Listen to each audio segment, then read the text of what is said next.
namuhay ng matagal. Umalis po kami ng Kudon ay malalaki ng mga anak ko. Yung panganay ko ay grade 3 at yung bunso ko ay grade 1. Wait lang, iring. Dahil dito po kami, kabinay na po kami ng gabi dahil galing po kami dun sa patay sa asawa ng aking pinsan ng aking asawa, namatay dahil sa trangkaso, namatay na tayo sa puso.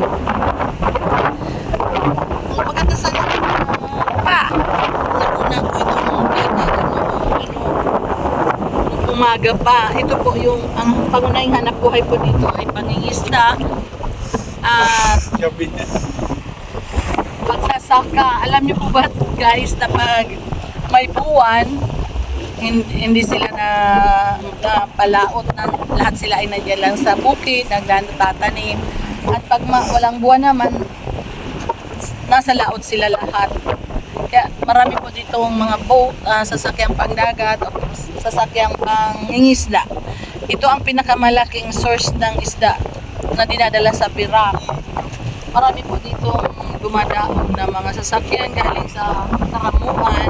Kaya maganda na po ang Kudon, malalaki na po ang bahay. At saka mayayaman na po ang nandito nung kami ay nakatira dito, hindi pa ganito ka-asinso ang Kudon. Hey guys! 1 hour ang biyahe. Uuwi na po kami ng Birak, mga mahigit 1 hour po ang biyahe namin. Katulad ngayon, kaunti ang buwan, ang karamihan. Isa lang ang buwan.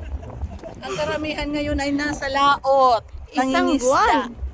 At alam nyo guys, kung may buwan, siyempre labing-labing. Kaya dito sa lugar na to, pag nanganak ang mga babae, sabay-sabay halos. Okay? O sige, sunod na. Uwi na po kami.